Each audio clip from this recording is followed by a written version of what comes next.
Attention! All species of Orchan, please pay attention to this very important message. Aisha's ears perked up at this. It was rather rare for the government to ever use the PA speakers. She heard the other workers quiet as the announcer's words bounced and echoed throughout the metallic tunnels of the Bowery. Carefully, she set down the mountain of delicious-smelling packages she had been carrying. Do not, I repeat, do not consume human dead. Human dead are not to be cleaned, recycled, or even touched in any way, except for by other humans. How curious, Aisha mused to herself, as she thoughtlessly picked some bits of dirt from under her claws. They must require special preparation. If you decide to ignore this broadcast, the nation of Briss cannot be held responsible for actions taken against you by living humans. What could that mean? She thought once more. Are they really so territorial? They seem so charitable, though, not to mention the fact that their homeworld is already brimming with food. If any citizen should encounter a human cadaver, its presence must be immediately reported to the nearest local authorities. Thank you. Perhaps they become toxic when they expire, and their living fellows get a tad overzealous in their attempts to protect others. Yes, that would make the most sense, Aisha concluded, before picking up her load and continuing her laborious walk. Humans were a newer addition to the Planetary Union. Having only joined a month ago, they hadn't had the time to truly disperse among the member worlds, like the other species. Aisha and those around her didn't even know what one looked like. Not yet, anyway. Despite that, everyone at the very least knew of humanity. When a minor civilization joins a union practically characterized by hunger and immediately triples their food production, people talk. There were plenty of theories, conspiratorial and otherwise, about how the humans managed to accrue such a stockpile of foodstuffs. The leading theory among the more intelligent of the folks Aisha knew was that they inhabited a particularly large world with a high landmass to ocean ratio. Other popular theories she knew of included humans having such a slow and efficient metabolism that they simply subsisted off of a few calories a day, and humans having perfected spaceborne agriculture. The predominant theory amongst the dissatisfied denizens of the Bowery was that the food shortages were really caused by the government stockpiling food, and that the humans had found enough dirt to secure a large chunk of that stockpile. Whatever the case, it was far above everyone else's pay grade, and the population control programs meant that very few actually starved to death anymore. It just felt like you would more often than not. Aisha flexed her arm muscles as she ruminated on her thoughts, repeatedly shifting the weight of the empty boxes with relative ease. She certainly felt stronger now that she was actually getting her fill. Growing up, her meals were always small, and supplemented with random mosses and moles that she could find, growing on the walls of the inside of her family's housing unit.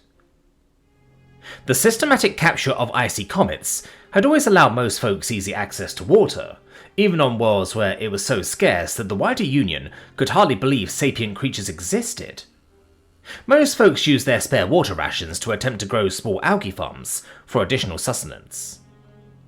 Such attempts were officially banned by the Planetary Union.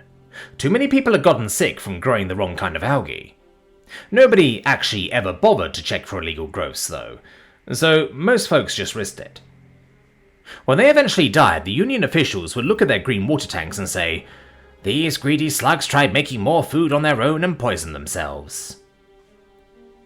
Aisha shook her head, as she finally started to get close to the warehouse she was delivering these boxes to. No point dwelling on those kinds of thoughts. As she got close, her ears perked up again. There was a loud vibrating sound coming from the corner she was supposed to turn at. It ramped and fell in pitch and volume, in slow, regular mechanical patterns. As it died down for the fifth or sixth time, Aisha caught the sound of someone yelling, alongside a general commotion. Quickly she began picking up speed. Her boxes began thumping and thudding, her careful stroll turning into a mad dash. As she ran to the corner, Aisha heard her boss's voice ring out clearly. "Whiskey Niner, this is Warehouse Charlie. Light the beacons! Gondor calls for aid!" She slammed her way through the doorway and threw her boxes on the container return pallet. The klaxon sounded again, even louder. Several angry faces turned towards her following her noisy entry. Starved, sallow faces gazed longingly at her. Even under her matted reddish-orange fur and humanitarian aid worker's uniform, it was obvious that she had been perhaps a little overfed recently. Her fur had grown less patchy and more vibrant. Her spindly, bony limbs had hidden themselves beneath a respectable layer of muscle and fluff. Hardly a good look when appearing before this low-grade street gang. Behind the gang members standing in the loading bay was their leader standing on one of the depot's raised platforms for easier offloading of trucks. Like his lackeys, the man was clothed in ratty, ragged skins, cruelly tanned and stitched in the darkest depths of the Bowery, after their former owners were cleaned prematurely. Brighter than his subordinates, the man's natural fur coat bursts with artificial colour. Vibrant greens and purples stain his fur where it pokes out from his crude clothing, vaguely matching his underlings' more dingy and dim tones. He clutches a shiv made from a busted pipe, lodged within the temple of the man Aisha has started calling boss less than a few weeks ago. "Harvest that overfed bitch!" the gang boss yelled, and his cronies eagerly complied. 3 scrawny men began trying to pile on top of Aisha. Hastily, she began trying to fight them off, but it wasn't exactly a task she was used to. Before now, she was always considered too scrawny and frail by the gangs to bother cleaning. Now, however... Well, being at the bottom of a dog pile of rabid crooks pretty well summed up the whole situation. The first man had jumped at her and impacted directly with her torso. He took her to the ground and plopped himself on her chest, squeezing her lungs between broken ribs. She was certainly trying to fight back. She kept clawing at him, which was enough of a distraction to keep him from slitting her throat. Her flailing legs were a different story, unfortunately. The other 2 had slammed themselves down on her legs after the first had barreled into her, effectively pinning them. She could feel them trying to saw their way through her thick rubber boots as she desperately tried to pull her legs free. Her whines and effort grunts echoed uselessly through the empty warehouse, punctuated only by the loud blaring of that fucking klaxon.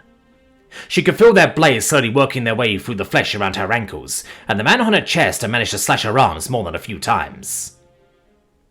Her flailing only lasted a few more seconds before the klaxon cut out, and a noise echoed out from Aisha's former boss.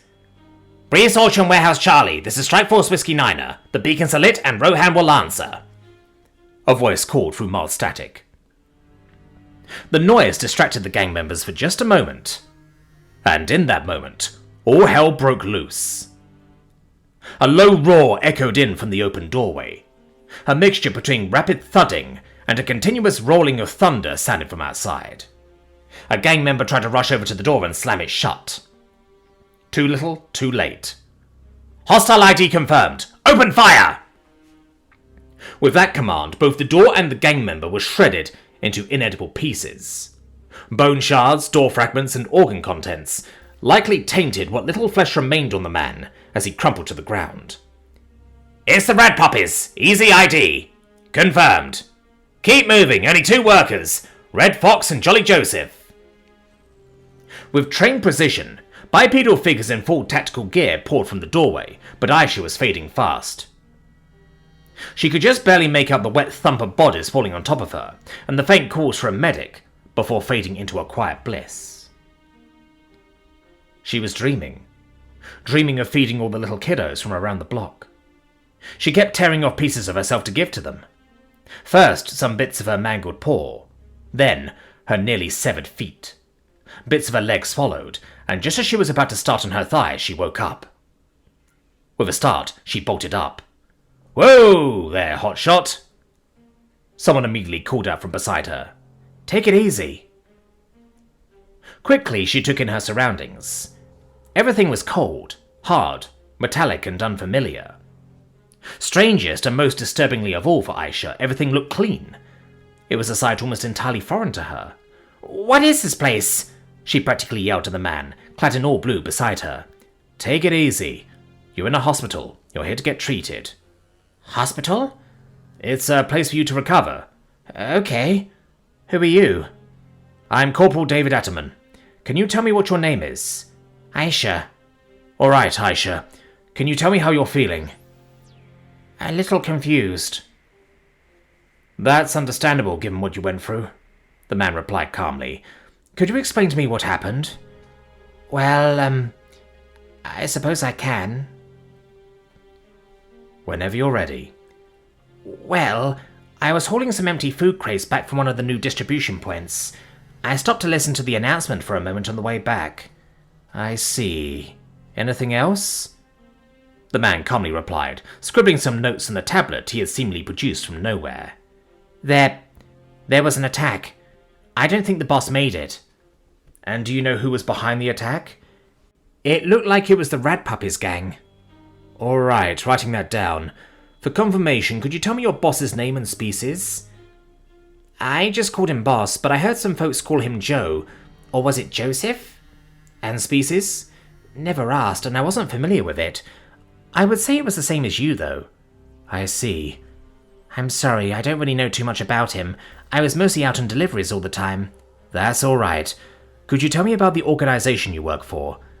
I believe it's called the Humanitarian Aid Corps? You don't sound very sure. Well, I was more focused on the mission than the details. And that mission was? To help others. Alright. May I ask a question of you? Go ahead. I know I felt the rat puppies slash my ankle tendons. And your question is? I'm sorry, it's just... Am I going to be recycled? What? The man began stammering. Heavens no! You don't have to lie. I'm ready. I'm not lying. You're already being fitted for orgs by the doctors here. I can't afford augments, Aisha practically shouted. Easy, easy, the man urged. The Corps is covering it since your injuries happened on their watch. So, I'm just going to owe the Corps my life? What do they intend to do with a broken delivery girl? They're gonna fix you and send you on your way, I imagine. It's what they've done for a lot of people, Joseph included. So, boss is alright? I'm sorry, I should have... No. He's just... Well, they helped him get back on his feet a long time ago. Okay, but what about this time? He was DOA. He'll be taken home and buried in Arlington. Buried? Why? For fertilizer? For remembrance. Remembrance? But he could... Before that. Sorry, go ahead. There's something you need to understand. What is it? Your... society. It's one of the most abhorrent things to humanity. Abhorrent? What have we done?